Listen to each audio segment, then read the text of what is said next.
Mesdames et messieurs, bonsoir et bienvenue. Vous êtes très nombreux à nous suivre, vraiment nombreux de partout. Qu'est-ce que vous nous appelez? Vous témoignez la connaissance que vous avez. Nous, ça nous fait vraiment du bien et nous sommes là. Nous allons creuser encore davantage, encore parce que je pense que nous avons au-delà d'un don, mais une bibliothèque, parce que la sagesse qui coule dans toutes ces émissions qui sont maintenant comme des enseignements bibliques, c'est vraiment capital et important, je l'ai dit, parce que tous les lundis, nous avons l'habitude de recevoir l'homme de Dieu, le pasteur Michel Kabunda, qui est responsable de l'Assemblée Parole du Sadinga Liema. Vous savez, nous avions traité beaucoup de sujets que vous aimez beaucoup, que vous ne cessez de montrer beaucoup d'importance en aimant sur nos différentes chaînes sur réseaux sociaux, mais aussi, comme ça on appelle. Voilà pourquoi, quand les autres qui demandent encore de suivre les émissions, entrez sur notre chaîne Didier Kaninda officiel. Vous allez chercher là et vous trouverez en tout cas toutes nos émissions avec les pasteurs. Vous verrez des émissions sur l'église, les Saint-Esprit, l'onction, les témoignages même du pasteur, pourquoi pas. Donc vous avez besoin de savoir sur tout ça. Et aujourd'hui, nous allons vous parler d'un thème très important, très capital. Alors, ça sera les offrandes et les dîmes. La différence entre les offrandes et les dîmes. Pourquoi il faut donner? Est-ce que c'est obligatoire de donner? Est-ce que c'est obligatoire d'amener ces offrandes et ces dîmes? Nous allons savoir sur tout ça. Alors, j'ai encore le plaisir de vous présenter le pasteur Michel Kabunda. Bonsoir, pasteur. Bonsoir, monsieur Didier Kaninda. Pasteur, il y a eu plusieurs questions. D'ailleurs, il y a des questions où on vous l'a posé comme ça par rapport à la dîme. Et aujourd'hui, nous allons parler des offrandes et des dîmes. Pasteur, la première question, c'est quoi la différence qu'on peut retenir entre les offrandes et les dîmes? Ok, merci beaucoup et surtout que ça s'inscrit dans la continuité de l'émission que nous avons fait sur l'Église. Justement. Parce que dans la continuité, comme je disais que l'Église était une organisation, oui. Dans le sens de cette organisation, toute organisation doit être financée. Okay. Toute organisation doit avoir des revenus, des sources de revenus. Oui. Et dans la forme actuelle dans notre pays, l'Église est à la forme d'une ASBEL, Okay. donc une association sans but lucratif. Oui. Et comme toutes les ASBEL, les subsides des ASBEL, c'est les cotisations des membres, oui. Et puis les dons, les legs, etc. etc. Okay. Et donc les dîmes et les offrandes dans le cadre de l'Église s'inscrivent justement dans les ressources financières dont l'Église a besoin pour son fonctionnement et pour son développement. Okay. Ainsi, tous les membres d'une Église doivent participer financièrement oui. à la croissance, à l'organisation et au développement de l'organisation à laquelle ils font partie. Okay. Maintenant, la différence entre les dîmes et les offrandes oui. se situe à quel niveau? Les dîmes, c'est le 10e des revenus. Okay. Donc, tous nos revenus, nous faisons part de ça à hauteur de 10% avec l'Église, okay. pour soutenir l'Église. Et oui. c'est tout à fait normal. Oui. Tandis que les offrandes n'ont pas une quotité ou une cotation bien définie. Oui. L'offrande, c'est toi qui détermines quelle est la hauteur, quel est le niveau de l'offrande que tu dois donner okay. à Dieu. Donc je répète, l'offrande, elle n'a pas de détermination, oui. Elle est aléatoire, oui. ça dépend de ce que tu as envie de donner. Oui. Tandis que la dîme te met en association avec Dieu, vous devenez des partenaires oui. avec Dieu à la hauteur de 10% de tout ce que tu reçois. Est-ce que ces donations, pasteur, ont une connotation obligatoire? Elles ont une connotation obligatoire pour celui qui est né de nouveau okay. et qui connaît Dieu et qui aime Dieu et qui aime l'Église et les serviteurs de Dieu qui sont au sein de l'Église. Elle devient obligatoire. Oui. C'est comme si tu posais la question, est-ce obligatoire pour un père de payer les minervas de ses enfants? Okay. Oui, c'est obligatoire. Parce que c'est ça le rôle qu'il doit jouer. Oui. Et donc tout chrétien membre d'une Église, tout chrétien né de nouveau membre d'une Église, c'est une obligation de payer sa dîme. Ok. Donc, la dîme est obligatoire chez tout enfant de Dieu qui participe dans une église quelconque. Tout à fait. Parce que j'allais poser la question de savoir à qui donner sa dîme. Ok. Quand nous prenons le passage de Malachie, c'est vrai que beaucoup de gens disent que non, c'est l'Ancien Testament. Mais il y a beaucoup de choses. Quand nous disons l'homme quittera son père et sa mère s'attachera à sa femme, les deux deviendront une seule chair. C'est une citation de l'Ancien Testament qui a été reproduite dans le Nouveau Testament. Donc le Nouveau Testament n'annule pas l'Ancien Testament. Jésus lui-même n'a pas dit que a dit que je ne suis pas venu pour abolir la loi. Je suis venu plutôt pour l'accomplir. Et dans le Nouveau Testament, Jésus est en train de dire malheur à vous, scribes et pharisiens, parce que vous payez la dîme de la menthe et ceci, mais vous oubliez ce qui est essentiel. Ça veut dire la charité, mais vous devez donc appliquer la charité sans oublier ce que j'ai dit précédemment, à savoir les dîmes et les offrandes. Donc Jésus a reconduit les dîmes et les offrandes dans la nouvelle alliance. Maintenant, la question c'est de savoir, est-ce obligatoire? Oui, c'est obligatoire pour les enfants de Dieu. Si tu veux que la grâce de Dieu vienne dans tes affaires, dans ton travail, dans tout ce que tu es en train de faire, tu dois faire part de ce que tu reçois avec Dieu. Maintenant, où est-ce qu'il faut donner la dîme? Dans Malachie, il est dit apporter à la maison du trésor, à la maison de Dieu, de telle sorte qu'il ne puisse pas manquer quelque chose dans ma maison. La maison de Dieu, c'est quoi? La maison de Dieu, c'est l'église. Entendez par là l'église locale. C'est dans l'église locale, parce que chaque chrétien doit faire partie d'une église locale. Il n'y a pas de vie chrétienne dans l'autonomie. C'est pourquoi la dernière fois, j'ai parlé du danger d'être chrétien en ligne, de vivre sa voie chrétienne seulement en étant attaché à une église en ligne. Le danger, c'est qu'il y a beaucoup d'éléments dont nous allons être privés. J'avais cité la dernière fois la communion fraternelle, la fraction du pain, la prière d'ensemble, mais il y a aussi également à ajouter la possibilité justement de contribuer à l'avancement de l'œuvre de Dieu. Il y a deux choses importantes qui attirent la grâce de Dieu dans nos vies en tant qu'enfants de Dieu. La première, c'est notre service que nous lui rendons lorsque nous nous engageons dans l'église pour être des ouvriers et pour être des membres qui travaillons dans le cadre d'une église. Et la deuxième façon, c'est en contribuant financièrement à l'avancement de l'œuvre de Dieu. Alors, pasteur, nous allons essayer d'expliquer clairement. Vous aviez dit que la dîme, c'est les 1/10 de ces de nos revenus. De nos revenus. Et les offrandes, c'est libéral par rapport à ce aléatoire. Et même l'engagement, quelqu'un peut prendre un autre engagement, il dit que moi, je vais acheter la parcelle pour l'église et autres. Alors, il y a combien de sortes d'offrandes, par exemple? Parce que nous voyons, il y a Galatie 6, où il faut donner à l'homme de Dieu. Il y en a combien de sortes d'offrandes? Parce qu'on voit dans d'autres églises, il y a plusieurs paniers. Il y a plusieurs sortes d'offrandes. Déjà, il y a la dîme, c'est le 10e du revenu, mais quelqu'un peut décider de donner 20% de ses revenus à Dieu, selon la foi, selon la hauteur de sa foi, même 50%, ça dépend de ton engagement que tu prends avec Dieu. Je connais un homme de Dieu qui donne toujours 20% de tous ses revenus à Dieu, et Dieu est en train de le bénir puissamment. Il a pris l'engagement de donner 20%. Il a pris l'engagement de toujours donner 20% de tout ce qu'il gagne à Dieu, et Dieu le bénit. Maintenant, après, il y a les offrandes. Maintenant, les offrandes servent à l'avancement de l'œuvre de Dieu. Les offrandes, c'est tout ce que nous pouvons donner et à l'église, même à un serviteur de Dieu, mais dans le cadre de l'œuvre de Dieu. Tout ce que nous donnons dans le cadre de l'œuvre de Dieu est considéré comme une offrande. Et ça peut aussi être considéré comme des sacrifices, parce que par moment, lorsqu'il faut acheter le terrain, par exemple, pour l'église, lorsqu'il faut construire l'œuvre de Dieu, on fait des appels au sacrifice. Ça sort du cadre des dîmes et des offrandes, mais c'est des offrandes sacrificielles que nous devons faire. Et ces moments-là où il y a des appels pour donner des offrandes sacrificielles est un bon moment pour déclencher les miracles financiers dans nos vies. Par exemple, j'ai toujours l'habitude de dire aux gens que dans toute la Bible, vous ne verrez aucun endroit où Dieu a dit à quelqu'un: tout ce que tu vas me demander, je vais te donner, si ce n'est que le moment où quelqu'un a offert à Dieu une offrande qu'il a touchée. Donc Dieu aime les offrandes. Dieu aime les offrandes. Dieu aime qu'on sacrifie pour lui.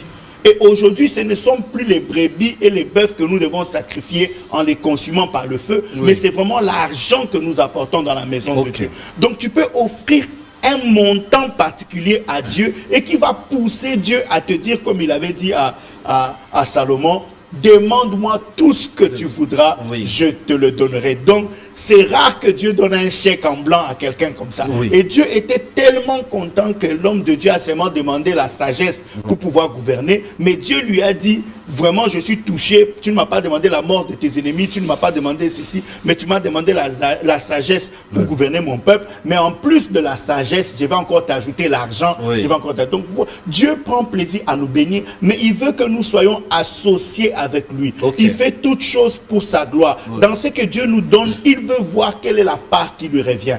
Il nous donne pour que nous puissions lui donner. Et c'est un principe universel. Par rapport au principe universel, quand tu regardes la création, par exemple, Dieu a créé chaque chose avec sa sémence. Parce que la dîme est une sémence. Une sémence destinée à empêcher que s'arrête le cycle de bénédiction. Quand tu prends un avocat, tu as le fruit avocat.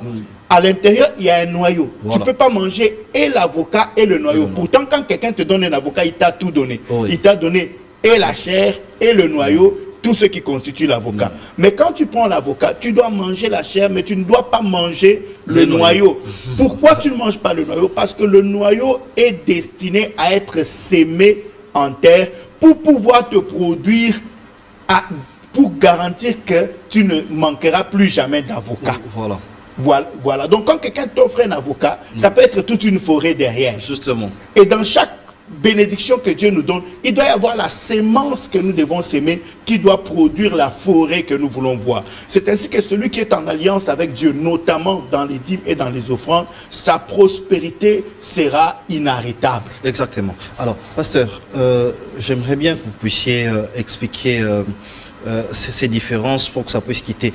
Les prémices, quand on parle de prémices dans la Bible, est-ce que c'est encore jusqu'à aujourd'hui recommandé? Le principe au départ, c'est que tout ce que tu donnes à Dieu t'est rendu au centuple. Parce que les gens croient que c'est comme une loi qui nous tient et qui nous fait souffrir. Non. Mais à l'époque, c'était une loi. À l'époque, c'était une loi. Mais même à l'époque, chaque fois qu'Israël s'aimait, Dieu n'est redevable de personne. Dieu ne peut pas te demander pour t'appauvrir. Non. Dieu te demande parce qu'il veut voir ton niveau d'engagement envers lui. Donc c'est une loi qui a des bénéfices en retour. Fait, j'ai envie de dire, c'est pas une loi, c'est une opportunité que Dieu donne pour être béni. Les dîmes, les offrandes, les prémices que nous donnons à Dieu, c'est une opportunité que Dieu nous donne pour que nous puissions garantir notre prospérité.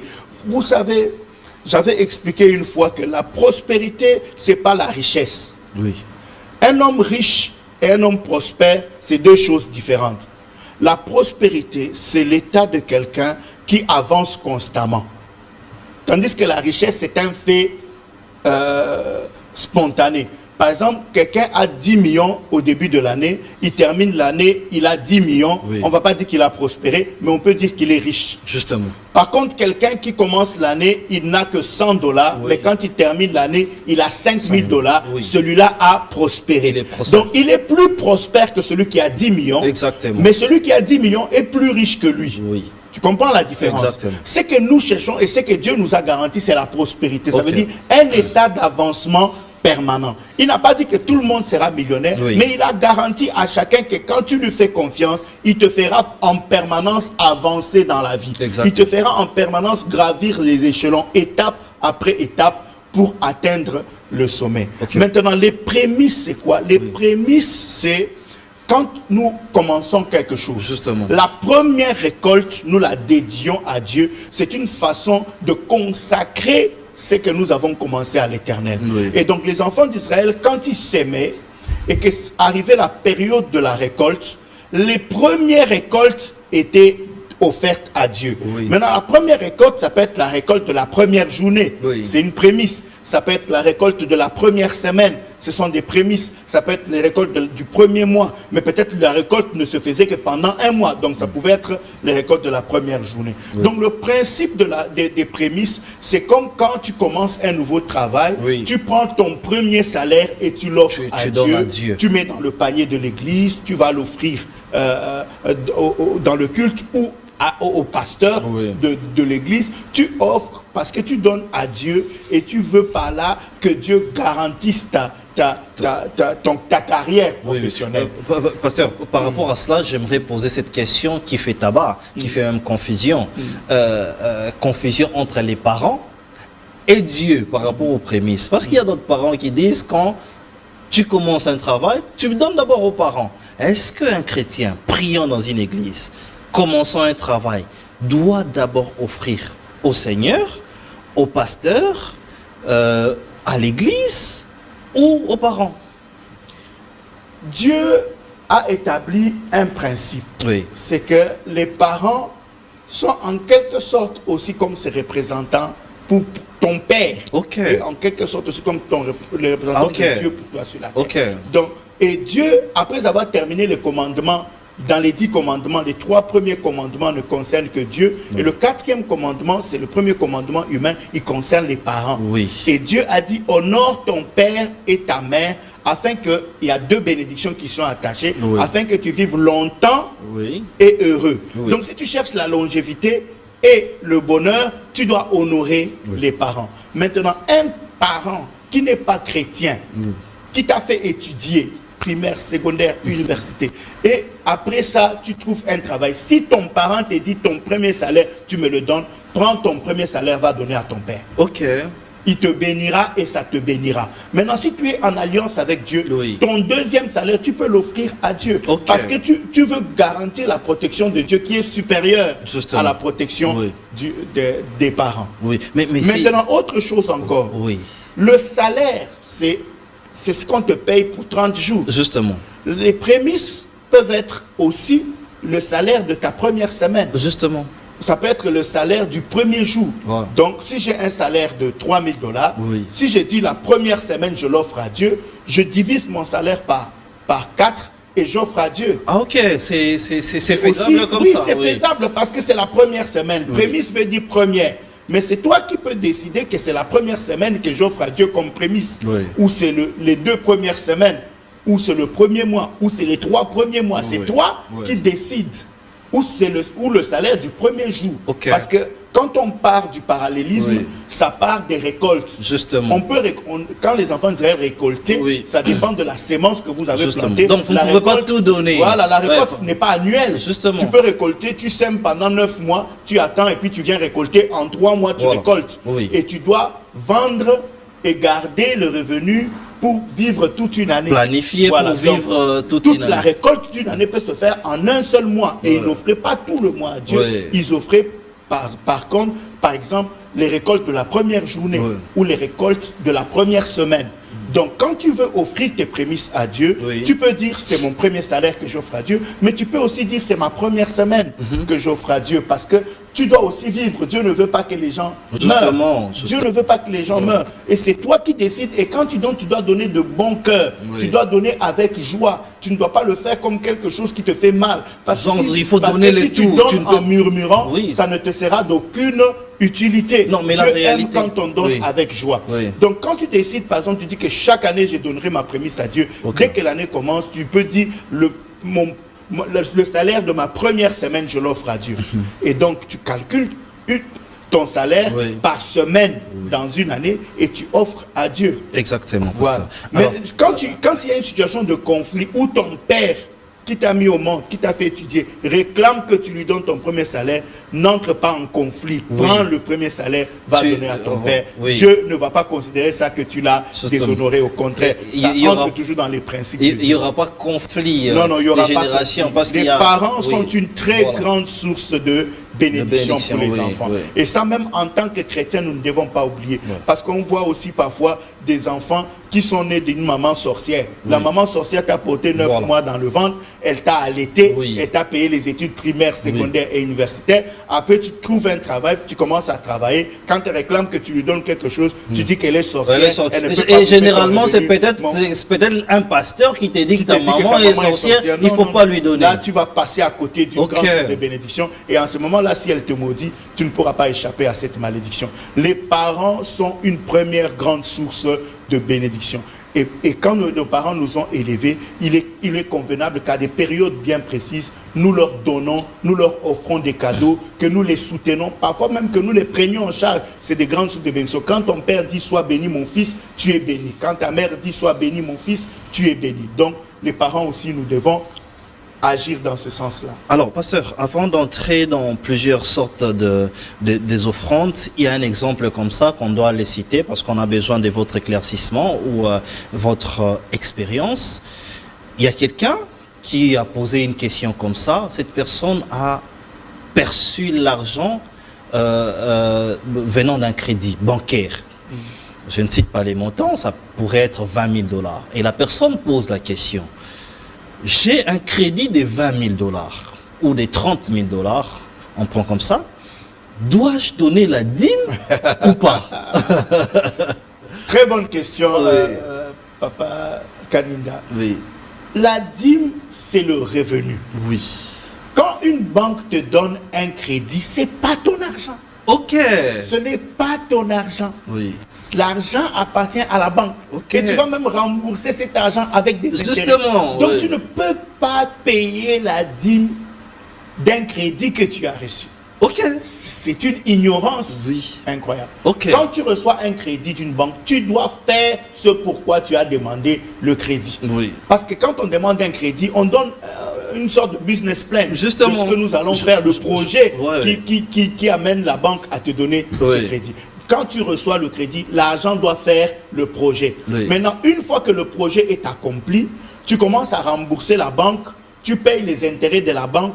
Le bénéfice que ça va dégager, c'est sur ce bénéfice que tu viens payer maintenant la dîme. Il y a même beaucoup de commerçants qui font aussi l'erreur. Oui. On ne paye pas la dîme sur le chiffre d'affaires. On ne paye pas la dîme sur le capital. Lorsque tu as acheté une maison à 50 000 $ et que tu la revends à 80 000 $, tu ne viens pas donner 8 000 $ de dîme. C'est une grosse erreur. Tu as acheté la maison à 50 000 $. Tu l'as revendu à 80 000, ce que tu as gagné, c'est seulement 30 000. C'est sur les 30 000 que tu vas payer la dîme. Donc la dîme sera de 3 000 $. Elle ne sera pas de 8 000 $. Il faut faire attention. La dîme, c'est sur le bénéfice. C'est pas sur le chiffre d'affaires. C'est pas sur le capital. Non. Le capital doit rester intact.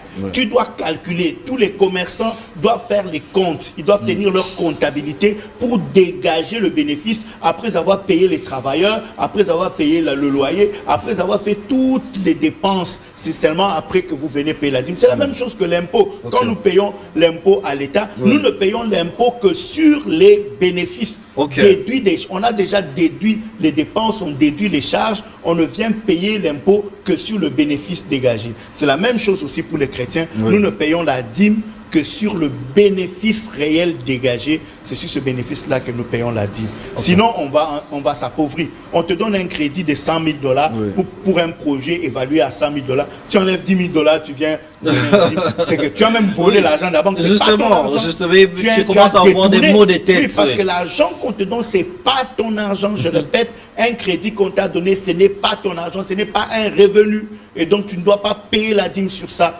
Mais si tu peux, par exemple, dire que non, gloire à Dieu, j'ai fait des démarches, ce n'était pas évident au départ, mais la banque a finalement accepté, on m'a donné 50 000 $. Tu peux peut-être faire une offrande. Tu peux dire, j'enlève 10 $, 20 $, je fais une offrande à Dieu pour la joie que j'ai d'avoir reçu ce crédit. Mais tu ne peux pas payer la dîme sur de l'argent qui ne t'appartient pas. Donc c'est une erreur que les gens Quand quelqu'un te prête de l'argent, tu ne peux pas payer la dîme sur ça. Voilà pourquoi on rentre dans le sujet de l'enseignement. Les gens doivent être enseignés sur toutes ces choses. Alors, pasteur, il y a aujourd'hui combien de sortes d'offrandes efficaces? Parce que quand nous lisons la Bible, on nous oriente non seulement Galates 6:6, mais aussi à donner aux pauvres, à donner aux orphelins, à penser à toutes ces personnes-là. Il y a combien de sortes d'offrandes? Il y a plusieurs sortes d'offrandes. On ne peut même pas dire il y a deux, il y a trois. Déjà, la dîme, c'est pas l'offrande. La dîme, on la donne à Dieu. Parce qu'on voit parfois des gens qui disent, moi je donne ma dîme à l'orphelinat. C'est une grosse erreur. Ce qu'on donne à l'orphelinat, c'est l'aumône, c'est l'assistance. Ça ne s'appelle pas dîme. Ça, c'est l'offrande. C'est dans la gestion de la dîme que l'Église reçoit qu'il peut y avoir une part qu'on peut aller, on va utiliser pour soutenir les veuves et les orphelins. Ça, c'est dans les attributs de l'église, pas du fidèle. À l'église fonctionne est utilisé pour le fonctionnement de l'église, pour rémunérer les gens qui travaillent à l'église, mais aussi pour soutenir les veuves, les orphelins et toute personne en difficulté au sein de l'église.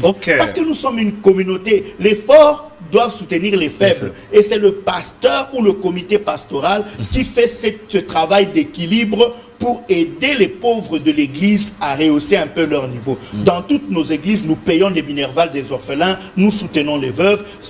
Les membres de l'église qui sont malades et qui n'ont pas l'argent pour se soigner sont pris en charge par l'église. Dans toutes nos églises, je t'assure, ça se passe tout ça.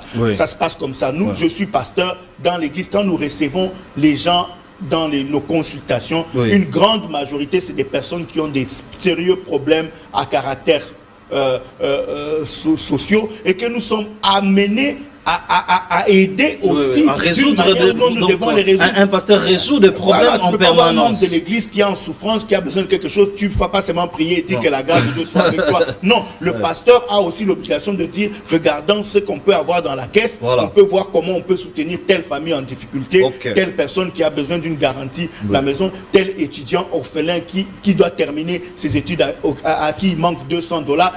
C'est tout ça. Les dîmes et les offrandes, c'est pas pour le pasteur. Non, c'est pas pour le pasteur. C'est pas pour les pasteurs. On enrichit le pasteur avec ça. C'est pas pour le pasteur. C'est pour l'organisation. C'est pour l'ASBEL. C'est pour cette société qu'on appelle Église, dont le pasteur est l'administrateur principal et le gérant est celui qui est en train de conduire. Donc les dîmes et les offrandes, c'est pas pour le pasteur, mais ça permet que la politique mise en place par le pasteur, qui est l'ange que Dieu a établi, puisse fonctionner. Donc un pasteur qui mange les dîmes, c'est un mauvais gestionnaire. C'est pas permis.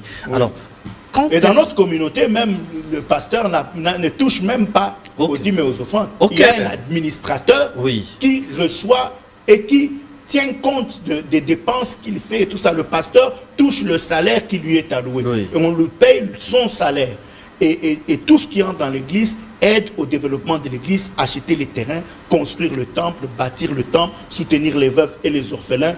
Pourquoi pas construire des écoles, construire des universités, travailler aussi dans le cadre social pour aider au développement de la société. C'est ça aussi le rôle que nous devons jouer en tant qu'église. Justement. Alors, bon, pour répondre, je n'ai pas fini de répondre à votre question, Papa Didier, c'est que il y a d'abord la dîme qu'il faut exclure des offrandes, il faut faire la différence. Maintenant, dans les offrandes, il y a les offrandes que nous donnons dans les paniers que nous offrons à Dieu pour continuer à servir à l'avancement de l'œuvre de Dieu. Ça veut dire que j'ai déjà donné ma dîme, mais je me retrouve un mercredi, je suis au culte, il y a toujours un moment d'offrande, je regarde combien j'ai dans la poche, peut-être que j'ai 1000 francs, je sors 500, je donne. Peut-être que j'ai 5000 francs, je sors 1000 francs, je donne. Ça, c'est une offrande à Dieu.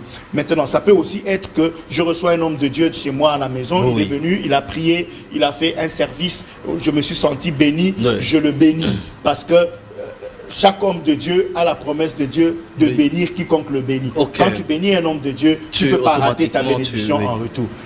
Ça, c'est pour les hommes de Dieu. Mais ça peut aussi être pour un frère, un membre de l'église, un ouvrier qui chante à la chorale, qui vient te rendre visite à la maison. Vous parlez, vous riez, et tu te rends compte, par exemple, qu'il n'a pas son transport ou qu'il n'a pas payé son minerval. Tu peux prendre l'argent, tu lui donnes. C'est une offrande, une donation que tu fais. Et la Bible dit que tout ce que vous allez donner au plus petit de mes enfants, vous n'allez pas manquer la récompense.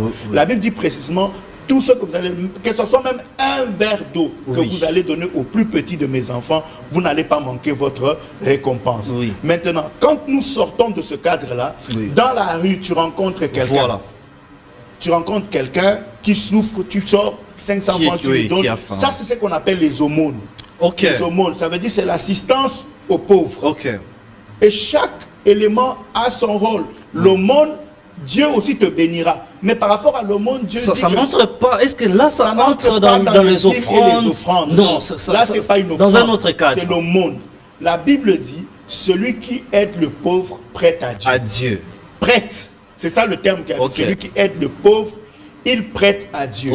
Or, quand tu prêtes à quelqu'un, ça veut dire que la personne va te rembourser ce que tu lui as prêté probablement avec un intérêt. Mais pour ce qui concerne les dîmes, les offrandes qu'on donne dans l'église ou aux serviteurs de Dieu, la promesse de Dieu, c'est de multiplier ça au centuple. La Bible dit le centuple. Il va multiplier par 100. Donc, parce que c'est une sémence que tu mets en terre, elle ne va pas revenir. Tu sèmes 100, il ne te remet pas 100. Tu sèmes 100, il multiplie fois ça fois 100. Tu sèmes 1000, il multiplie ça fois 100. Alors, mais quand tu donnes l'aumône, tu prêtes à Dieu, il te le rendra d'une manière ou de toi. Même aussi, quand tu seras un jour dans une situation difficile, il y aura un ange qui va venir te sortir parce de que cette situation, parce que tu fais beaucoup de bien autour de toi. En fait, chaque chrétien doit être un habitué à donner. À donner d'abord à Dieu, parce que à tout Seigneur, tout honneur, d'abord à Dieu, ensuite aux parents, parce que tu ne peux pas être un enfant de Dieu et ne pas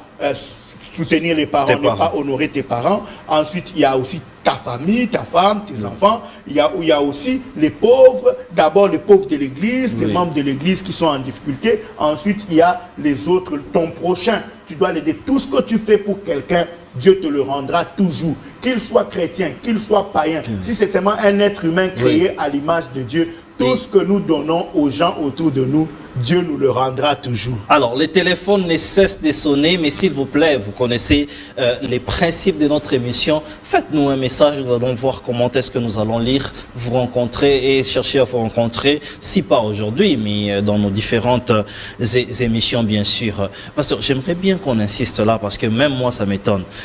Et puis, il y a plusieurs questions qui tombent comme ça. Il y a des gens qui... Surtout aujourd'hui avec la venue de l'internet, il dit bon, l'église, je suis les prédications, mais ma bonzalanga n'a pas ça qu'aux pauvres. Ces gens doivent comprendre que ce n'est pas une offrande. Ce n'est pas une offrande, dans autre chose. C'est les aumônes. Il donne des aumônes. Et celui qui donne l'aumône, il prête à Dieu. C'est ça le terme qui est utilisé, il prête à Dieu. Tandis que la dîme et les offrandes, c'est une sémence que tu mets en terre divin et qui va être rendu au centuple. C'est ça la promesse. Alors, quand on prête à Dieu, je parle de cette situation-là parce que il y a un certain mysticisme. Il y a des gens qui ont mis dans leur tête, selon les enseignements aussi, que mon tour européen, ça a été cette personne ne ressemble pas à un homme. Qui on doit donner en route et qui on ne doit pas donner? En ce qui concerne, c'est là l'importance de différencier les offrandes de l'aumône. Voilà. Les offrandes et les dîmes, il faut les donner à une entité supérieure. Et qu'on connaît, qu'on a bien identifié. Et qui, en retour, va nous amener la bénédiction. Parce que la qualité de la terre sur laquelle tu as sémé détermine la qualité de la récolte que tu vas faire. C'est très important. Donc il y a des terres qui ne donnera rien. On ne récolte pas partout de la même manière. Non. Les terres sont différentes. La fertilité du sol est différente d'un endroit à un autre. Tu sèmes sur un sol rocailleux, tu peux ne même rien récolter. Tu sèmes sur une terre fertile, tu peux récolter au-delà de tes espérances des grosses mangues, des gros avocats qui peuvent être très rentables. Maintenant, c'est de ça qu'il s'agit. Quand tu sèmes dans la maison de Dieu, dans une maison de Dieu que tu as bien identifiée, que c'est une église véritablement de Jésus-Christ, où on prêche la parole selon la vérité, avec des hommes de Dieu qui marchent dans la crainte de Dieu et dans le respect de la parole de Dieu, c'est une terre fertile. Tout ce que tu donnes là-bas te sera rendu au centuple. Maintenant, quand tu vas donner à un pauvre, tu ne le connais pas, peut-être tu ne sais pas si c'est un homme béni ou un homme maudit, quand tu lui donnes, ce n'est pas une offrande, ce n'est pas une sémence, parce que si tu sèmes sur une terre maudite, tu perds. Tu perds tout. Mais quand tu donnes comme une aumône à quelqu'un, la Bible dit tu prêtes à Dieu. Donc c'est un prêt à Dieu et Dieu te le rendra d'une manière ou d'une autre. Maintenant, quand tu donnes à quelqu'un, même s'il est un sorcier, parce que même les sorciers sont créés à l'image, les êtres humains. La sorcellerie, c'est quelque chose qu'ils ont acquis. Mais eux-mêmes, en tant que personnes, ce sont des êtres humains. Ils ont été aussi créés à l'image de Dieu. Et à la ressemblance de Dieu. Et Dieu lui-même fait pleuvoir sur les bons comme sur les méchants. Il fait lever son soleil sur les bons comme sur les méchants. Quand tu vois même un sorcier qui a faim, si tu le laisses mourir, tu as un problème avec Dieu. Donc, tu es obligé de l'assister. Parce que même l'État, si tu ne l'assistes pas à ce moment-là et qu'il meurt, on peut même t'arrêter, te mettre en prison pour non-assistance à personne en danger. Et donc, quand tu vois quelqu'un qui souffre, tu dois l'aider. Quand tu l'aides, tu vas dire je te donne au nom de Jésus. Il n'y aura aucun effet retour. Aucun effet retour sur toi. Maintenant, quand tu donnes au nom de Jésus une aumône à quelqu'un qui souffre, ce n'est pas une offrande, ce n'est pas une dîme, c'est juste une aumône. Tu prêtes à Dieu et il te le rendra d'une manière ou d'une autre. Les gens qui sont habitués à donner, à faire du bien aux gens, ils sont toujours bénis et Dieu les bénira. Le principe du sadaka, ça paye toujours. Ça ne rate jamais. Alors, pasteur, dans les cadres de l'église maintenant, quel est le meilleur modèle pour orienter les fidèles de l'église à donner? Est-ce que aussi, on voit dans d'autres églises, parce qu'on enseigne aussi, où il y a plusieurs paniers, en métal comme ça, vous pouvez voir 8 paniers.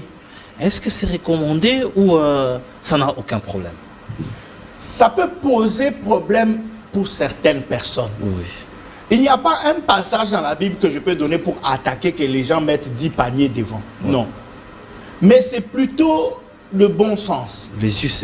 Voilà, c'est plutôt le bon sens. Quand quelqu'un arrive dans une église, on lui dit donne pour la chaise, donne pour le mur, donne pour le banc, donne pour le pasteur, donne pour maman pasteur, donne pour le les carburants du pasteur, donne pour le ceci. Ça fatigue. Et ça a un caractère décourageant. Et certaines personnes quittent certaines églises parce que ça commence ça dérange. Ça leur donne l'impression qu'on demande trop. Ce qui serait bien, c'est d'enseigner et de mettre un panier où les gens mettent. Lui-même s'il met, il peut mettre aussi pour cela. Maintenant, si quelqu'un veut aider le pasteur à acheter le carburant, il peut donner au pasteur directement. Il va directement chez les pasteurs. S'il veut aider le pasteur, ou il peut acheter une paire de chaussures, s'il voit que le pasteur n'a pas de belles chaussures, il peut acheter une paire de chaussures, il vient donner aussi. C'est une offrande. C'est une offrande. Quand tu donnes une paire de chaussures à un homme de Dieu, c'est une offrande. Et Dieu te bénira pour ça. Moi-même, j'ai un grand témoignage par rapport à ça. Un jour, j'ai invité un pasteur à venir prêcher dans notre église. Après qu'il ait fini de prêcher, je l'ai accompagné à l'extérieur de l'église. Et j'ai vu qu'il avait une petite voiture qui avait déjà vieilli et qui avait du mal à démarrer. Alors pendant qu'on se battait, le mécanicien se battait pour essayer de faire démarrer avec lui. J'ai senti du fond de mon cœur une conviction forte de s'aimer ma voiture. De s'aimer ma voiture. À l'époque, j'avais une Nissan Fuga. Et le Seigneur m'a vraiment convaincu de lui donner, de s'aimer cette voiture, de donner à l'homme de Dieu. Et donc, j'ai appelé ma femme parce que je suis marié sous le régime de la communauté universelle des biens. Donc, je ne peux pas donner sans consulter le copropriétaire. Et donc, j'ai appelé ma femme pour lui dire, écoute, Chou, Dieu m'a mis à cœur de s'aimer la Fuga et de donner à l'homme de Dieu. Et ma femme m'a répondu, si Dieu t'a demandé de le faire, fais-le. Et donc, c'est comme ça que j'ai appelé l'homme de Dieu. Il est venu à la maison, je lui ai remis les clés du véhicule et les documents du véhicule. J'ai fait la cession, la lettre de cession du véhicule et il est parti, tout content. Et il m'a béni et je vous garantis, ça n'a pas fait 3 mois. Quelques temps après, j'avais réuni un montant d'argent pour acheter un certain type de véhicule que je pensais être à la hauteur de ce que je gagnais en ce moment-là. Pendant que j'étais en train d'ajouter pour atteindre ce montant-là, essayer d'économiser pour arriver à acheter ce véhicule que je convoitais, qui était à mon niveau. Un homme de Dieu est passé, un ami, pas un homme de Dieu, un ami est passé par chez moi, me dit non, viens m'accompagner parce que le véhicule que j'avais commandé est arrivé, viens m'accompagner pour que j'aille le récupérer. Nous sommes donc arrivés au lieu du concessionnaire chez qui il avait commandé la voiture. Nous avons trouvé qu'il y avait 2 voitures, 2 belles Range Rover qui étaient là. Il y en avait une 2019, donc récente, et une de 2022. Alors, quand on arrive, lui avait commandé celle de 2019. Quand on arrive, il voit celle de 2022 et dit non, moi, je préfère prendre celle de 2022. Le concessionnaire lui dit non, toi, tu avais commandé la 2019. Si tu prends celle de 2022, moi, je vais maintenant avoir du mal à vendre celle de 2019. Alors, il se tourne vers moi et il dit non, mon ami va prendre celle de 2019. Moi, je n'ai pas l'argent pour acheter ce véhicule parce que l'argent que j'avais en main, c'était le tiers du montant demandé pour pouvoir prendre cette Range Rover. Et l'ami a simplement dit au concessionnaire qu'il te donne ce qu'il a et il va ajouter. Donc, et lui-même va se charger du reste. Et donc voilà comment j'avais donné un véhicule qui coûtait autour de 7 000, 8 000 $, et j'ai économisé pour acheter un véhicule qui devait coûter autour de 16 000, 17 000 $. Mais voilà comment j'obtiens un véhicule. Fois triple. Fois toi. Et voilà comment Dieu bénit. C'est ça. Il y a des grâces exceptionnelles. Il y a des choses, des trésors cachés, des richesses enfouies. La Bible dit des choses qui ne sont pas montées dans le cœur de l'homme, que l'œil n'a point vu, que l'oreille n'a point entendu, que Dieu réserve pour ceux qui le craignent, pour ceux qui marchent dans une confiance particulière avec Dieu. Dieu réserve des miracles. Tu peux acheter une maison au 10e de son prix. Tu peux vivre des choses extraordinaires. Tu peux avoir des surclassements. Tu peux avoir des opportunités incroyables juste parce que tu es quelqu'un qui est en alliance avec Dieu et tu sais obéir à la voix de Dieu quand il te demande de faire une offrande sacrificielle. Oui. Alors, pasteur, un témoignage très émouvant qui nous encourage de plus à donner au-delà de ce que nous avions imaginé. Pasteur, est-ce que Dieu rejette-t-il aussi les offrandes? Si oui, quand est-ce qu'il peut les faire? Très bonne question, Monsieur Didier Kaninda. J'ai dit au début que Dieu aime celui qui donne avec joie. Oui. Je peux donner quelques éléments qui peuvent faire qu'une offrande soit rejetée, quelques éléments qui peuvent faire qu'une offrande ne puisse pas te bénir. Ok. Première chose, Dieu aime qu'on donne avec joie, sans contrainte, non pas contre cœur. Quand tu as décidé de donner, fais-le avec joie. Dans mon cas, par exemple, quand j'ai parlé à ma femme, quand l'homme de Dieu est venu, c'était un sacrifice que je faisais. Mais j'étais heureux de faire ce sacrifice parce que j'avais foi en mon Dieu et je savais que ce sacrifice allait me rapporter au-delà de ce que j'avais semé. Et gloire à Dieu, Dieu est toujours fidèle. Il ne ment jamais. Il n'est pas un homme pour mentir, ni un fils de l'homme pour se repentir. C'est que tu sèmes dans la maison de Dieu, il te le rend toujours. Oui. Donc, il aime qu'on donne avec joie. Quand on donne à Dieu, faisons-le avec joie. C'est pour cela que même quand on fait les appels de fonds, on doit éviter de faire de la manipulation. Parce que quand on fait la manipulation, les gens donnent à contre-cœur et c'est pas bien. C'est pas bien parce que ça peut empêcher le processus d'aboutir. Ou on pointe même les doigts. Ou on pointe le doigt, on oblige. Non, on ne doit pas obliger les gens. On ne doit pas imposer aux gens qui doivent donner autant s'ils ne le font pas, etc., etc. Non, Dieu appelle à notre conscience. Si celui qui donne, il doit le faire avec joie, de gaieté de cœur, pour que cela puisse lui être rendu au centuple. C'est la première chose. La deuxième chose, c'est d'offrir à Dieu une offrande abominable, une offrande d'abomination. Et ça nous est... Cet enseignement nous vient de l'ancienne alliance. Parce que déjà dans l'ancienne alliance, quand il fallait offrir à Dieu, on n'offrait pas à Dieu une bête qui avait un défaut. Une bête qui n'avait qu'un seul œil, Dieu n'agréait pas. Quand la bête boitait, Dieu n'agréait pas. Quand c'était une bête qui avait une malformation, Dieu n'agréait pas cette offrande. L'offrande, ça devait être un animal parfait, sans défaut, qu'on devait offrir à Dieu. C'est ça aussi. Quand on offre à Dieu, on ne doit pas offrir une abomination à Dieu. Il ne faut pas que Dieu ait l'impression que tu l'insultes à travers l'offrande que tu lui donnes. Tu as plusieurs billets. Tu prends le billet le plus sale pour l'offrir à Dieu. Tu crées un problème là où il n'y en avait pas. Je conseille que tu puisses offrir à Dieu le meilleur billet, le plus beau billet, le billet le plus propre, celui qui n'est pas chiffonné, celui qui n'est pas déchiré, parce que tout cela fait partie du culte. Tout cela fait partie de notre don à Dieu. Il faut toujours avoir la conscience qu'il est là, il voit, il entend, il perçoit les choses, il voit même comment ton cœur est en train de lui offrir. Donc, n'offrons pas des offrandes abominables à Dieu. Troisièmement, la source de l'offrande que tu donnes à Dieu a aussi son importance. A aussi son importance. Tu ne prends pas n'importe quel... Si ta source est une abomination, ce n'est pas en offrant à Dieu qu'elle sera sanctifiée, non. Quand ton offrande est une abomination, c'est une abomination. Si c'est l'offrande de la prostitution, si c'est l'offrande du meurtre, tu allais tuer les gens et tu viens, tu penses qu'en donnant à Dieu à l'église, il va pardonner tes péchés, il va absoudre tes fautes, ça ne se passe pas comme ça. Non, tu dois abandonner les mauvaises voies. Dieu aime celui qui donne avec un cœur pur. Tu dois donc offrir à Dieu une offrande avec un cœur pur. Avant d'offrir ton offrande à Dieu, toi-même tu dois être une offrande à Dieu. Ta vie doit être une offrande à Dieu si tu veux que ton offrande puisse compter dans la présence de Dieu. Maintenant, autre chose. Dieu dit que si tu viens donner ton offrande et que tu te souviens que tu as un problème avec quelqu'un, laisse d'abord l'affaire de l'offrande, va d'abord te réconcilier avec la personne avec qui tu as des problèmes avant de venir donner l'offrande.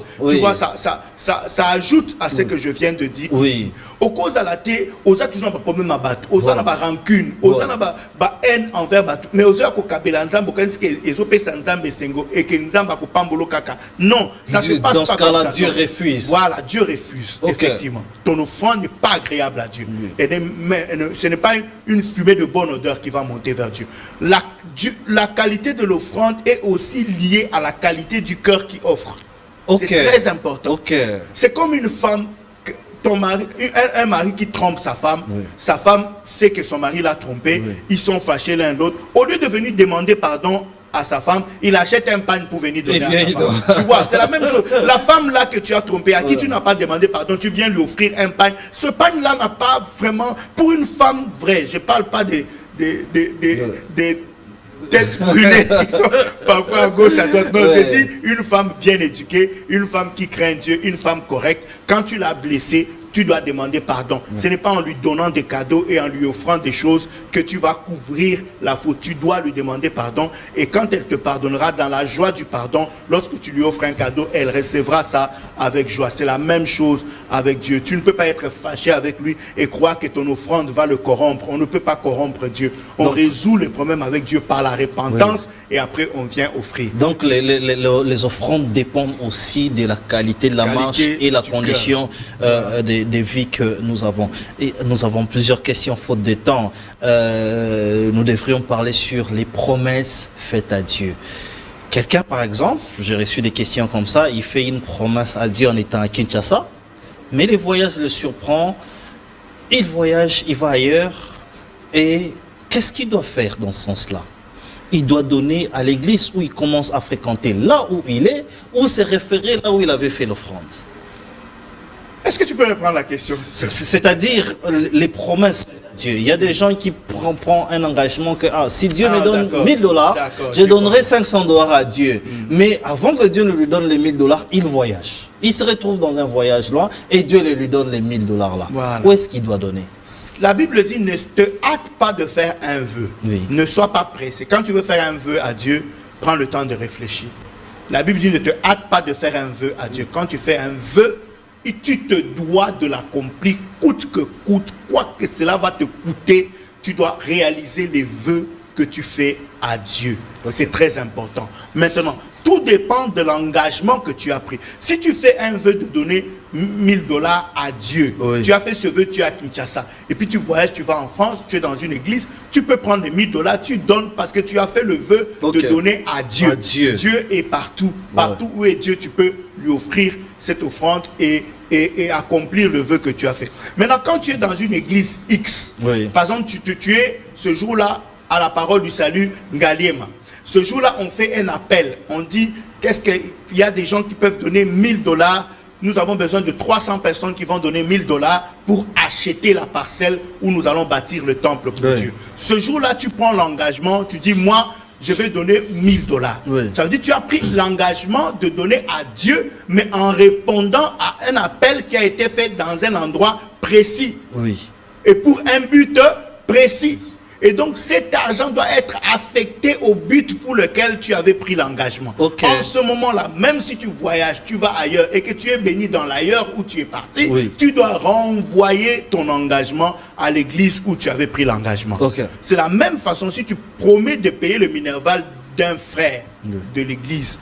Il ne faut pas dire après que non, tu te retrouves à un autre endroit, comme j'avais fait la promesse à Mampasi, je peux payer plutôt pour Moutombo. Ça va me désengager de la promesse que j'avais fait à Mampasi. Ça ne marche pas comme ça. Quand on promet à un endroit, on doit le réaliser à cet endroit-là. Quand tu prends un engagement devant un homme de Dieu, pasteur, je vais t'acheter un véhicule, tu as pris un engagement vis-à-vis de cet homme de Dieu. Même quand tu voyages, tu as l'argent pour acheter la voiture, tu vas acheter la voiture au pasteur à qui tu as fait la promesse, chez qui tu as pris l'engagement. Il n'y a pas de compensation à faire en ce moment-là. Et j'ouvre une petite parenthèse par rapport toujours pour l'aumône, parce qu'on n'a pas parlé de l'aumône. Il y a aussi un élément qui peut annuler ton aumône.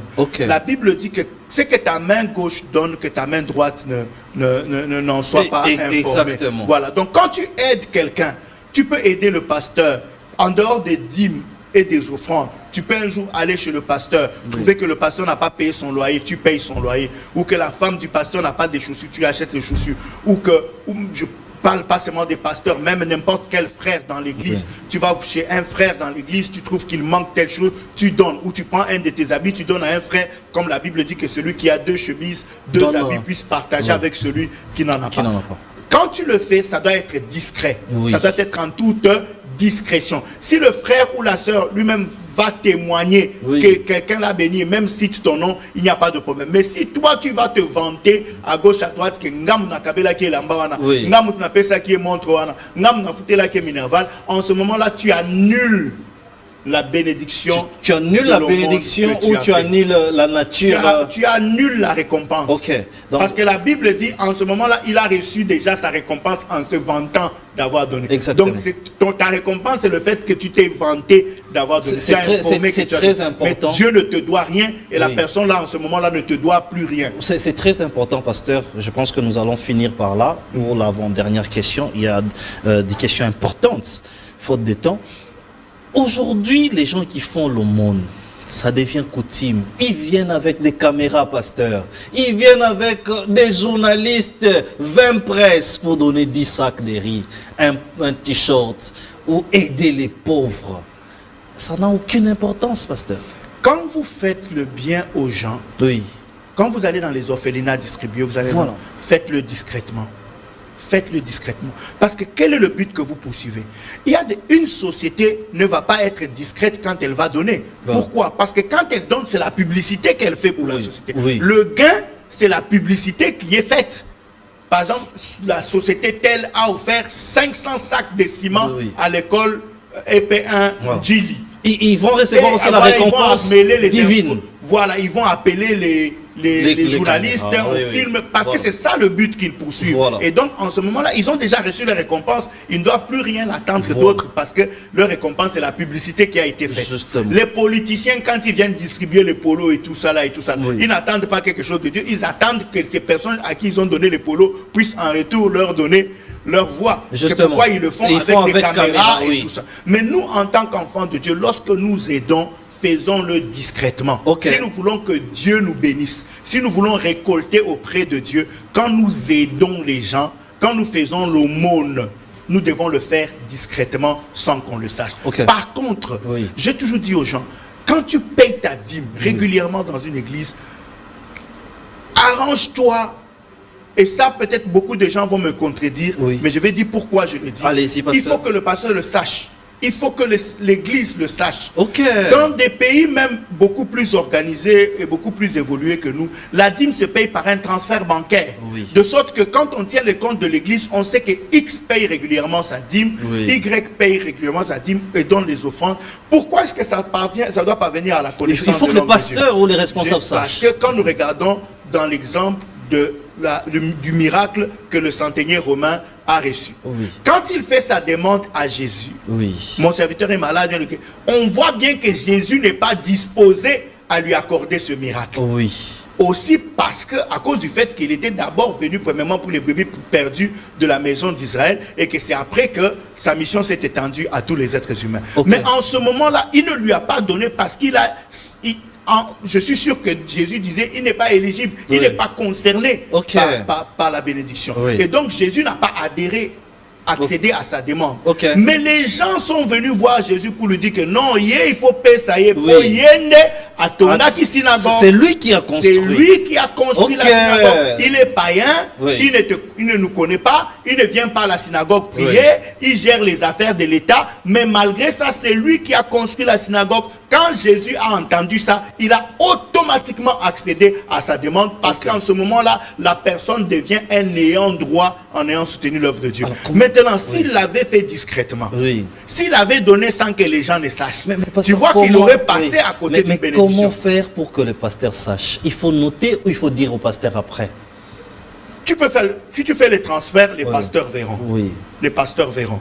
Mais tu peux aussi dire au pasteur que moi je paye régulièrement ma dîme. Il y a des églises aussi où les gens viennent avec les enveloppes publiques et déposent pour ce qui concerne la dîme. Ce n'est pas une mauvaise chose. Je vais dire aussi pourquoi ça peut être important. Oui. Et là, on doit être honnête en tant que serviteur de Dieu. Justement. Nous, les serviteurs de Dieu sont des êtres humains. Ce n'est pas des robots, ce n'est pas des machines. Ils prient pour le peuple de Dieu, ils font des sacrifices, ils jeûnent, ils prient pour l'église. Mais lorsqu'un homme de Dieu se tient dans la présence de Dieu pour prier pour son église, pour prier, intercéder en faveur de son église, il y a des noms qui sortent automatiquement de sa bouche. Exactement. Et c'est ces noms qui sortent automatiquement de sa bouche parce que c'est des personnes qui sont dans le cœur de l'homme de Dieu. Oui. Il n'y a que deux choses qui peuvent te faire entrer dans le cœur de l'homme de Dieu. Oui. Un, la qualité du service que tu rends dans l'église. Tu peux être un ouvrier, toujours présent aux réunions et donnant le meilleur de ce que tu dois donner pour que l'œuvre de Dieu avance. Oui. Et deuxièmement, c'est ceux qui soutiennent l'œuvre de Dieu. Quand on dit nous voulons acheter la parcelle, qui peuvent se lever pour donner $1000 pour venir sur la parcelle, tu te lèves, tu te présentes, tu prends ton engagement. L'homme de Dieu voit. L'homme de Dieu voit. Et toute l'église aussi voit. Le jour où tu seras en difficulté, les gens vont se dire comment cette personne qui a soutenu l'église et qui a donné est-elle en difficulté. Justement. Et les gens vont aller dire à Dieu, tu n'as pas le droit de laisser cette personne souffrir parce que nous tous, nous l'avons vu venir s'aimer et venir participer à la construction de l'œuvre de Dieu. Et donc tu dois le bénir. C'est comme ça que le centenier romain a reçu la bénédiction. Exactement. Et on a vu ça aussi avec au départ à lui donner. On a vu ça aussi avec les apôtres, avec Tabitha et les apôtres. Voilà. Pasteur, la dernière question. Est-ce que on peut servir, marcher avec Dieu, fréquentant une église sans les offrandes? Pourquoi je pose cette question? Parce qu'il y a aussi des églises ou des organisations où ils disent que ici, pas question d'offrande. Maintenant, s'il y a une église où on dit ici, on ne donne pas les offrandes, moi je peux conseiller aux gens, vous entrez dans une église où on dit ici on ne donne pas les offrandes, on ne paye pas les dîmes, quittez cette église. Parce que ce n'est pas l'église de Jésus-Christ. C'est clair. Ce n'est pas l'église de Jésus-Christ. Parce que dans l'église de Jésus-Christ, on doit donner l'opportunité aux membres de participer à l'avancement de l'œuvre de Dieu. Ça veut dire qu'il y a quelqu'un, un homme de Dieu a dit, si la personne qui t'aide ne se fatigue pas de t'aider, c'est qu'il a un intérêt derrière le fait de t'aider. Vous voyez, quand on vous dit venez ici prier, ne donnez pas vos dîmes, pas nos offrandes, c'est qu'il y a quelqu'un qui paye pour que cette église puisse avancer. Maintenant, celui-là paye dans quel but? Quel est le but qu'il poursuit? C'est ça le problème. Ou bien il veut s'attirer lui-même seulement la bénédiction et vous n'allez pas être béni. Ou bien alors, dans cette église, il y a une distribution de quelque chose que vous ignorez et pour lequel on vous attire en disant que vous ne payez pas vos dîmes et vos offrandes. La dîme, les offrandes dans l'église, ce n'est pas une loi qui nous est imposée, c'est une opportunité qui nous est offerte pour pouvoir s'aimer dans l'œuvre de Dieu et récolter au centuple. C'est comme ça qu'il faut comprendre ça. La Bible dit que celui qui est enseigné fasse part de tous ses biens avec celui qui l'enseigne. Donc en réalité, un enfant de Dieu véritable, il donne au-delà même du 10%. Parce que quand on donne nos dîmes, on donne nos offrandes, on donne dans les actions de grâce, on fait des sacrifices et tout ça. En fait, ce que nous donnons à Dieu va au-delà du 10% parce que nous-mêmes, nous nous sommes offerts entièrement à Dieu. Alors, parce que nous sommes vraiment arrivés à la fin. Et dans l'église, qui doit donner, qui ne doit pas donner? Parce qu'il y a toute catégorie des gens. Il y a les enfants, il y a des malades, il y a qui doit donner, qui ne doit pas donner. Tout le monde doit donner, y compris le pasteur.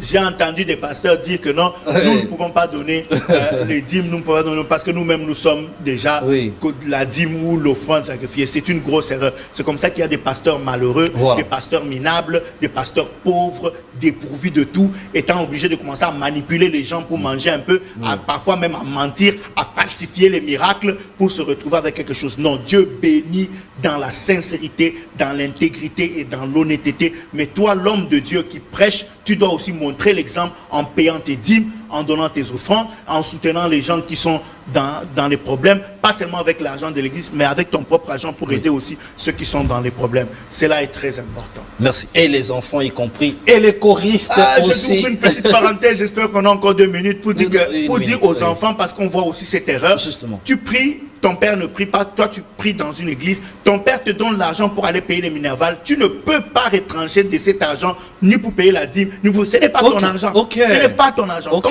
ton père ou ta mère ou ton tuteur te donne l'argent pour payer les minervales, tu ne peux pas soustraire de cet argent pour donner la dîme. Non, tu payes les minervales. L'argent là est déjà affecté Donc l'argent doit faire le but pour lequel il a été affecté. Par contre, si on te donne le transport, tu peux donner l'offrande et tu fais le pied. Oui, là c'est un sacrifice que toi-même tu es en train de faire. Justement. Mais lorsqu'on te donne l'argent du loyer, l'argent du Minerval, l'argent des factures Snell, Régie des autres, tu ne peux pas soutirer, tu dois aller payer ce pourquoi ça a été destiné. Sinon, ça peut te créer des sérieux. Exactement, parce que nous avons un enfant qui a pris vraiment l'habitude. Hein. Tous les dimanches, il vous demande l'offrande parce qu'on l'a enseigné. L'enfant sera béni. Oui. L'enfant sera béni. Si vous donnez à vos enfants, et il faut habituer les enfants justement à offrir à Dieu dès le bas âge. Il faut que ça soit une habitude qui va être créée en eux. Le pasteur David Oyede pourra donner un témoignage là-dessus. Oui, il a dit que sa maman lui donnait, sa maman qui était pauvre, et là elle élevée dans la pauvreté, mais lui a, dans cette grande pauvreté, il lui donnait toujours l'argent pour la donner. Et lui se posait la question, comment on est pauvre, mais maman fait toujours le sacrifice de donner à Dieu comme ça. Aujourd'hui, c'est un des hommes de Dieu les plus riches d'Afrique et peut-être du monde. Parce que dès le bas âge, on lui a appris à donner et sa maman donnait beaucoup. Même nous, ceux que nous aimons aujourd'hui, nous ne serons pas seulement récompensés, nos enfants, les enfants de nos enfants, jusqu'à 1000 générations, continueront à récolter les sacrifices, les offrandes, les dîmes et tout ce que nous faisons dans la maison de Dieu pour que l'œuvre de Dieu puisse avancer. Merci pasteur, nous sommes arrivés à la fin de notre émission. Je fais un clin d'œil à Joriana Kapinga, celle qui a l'habitude tous les jours d'apprendre à nos enfants comment donner et de les donner toujours l'offrande. Nous la saluons aussi, là où elle est. Nous te saluons. Joriana, que Dieu te bénisse. Bonsoir chez vous. Au nom de Jésus. Amen. Bonsoir. Au revoir.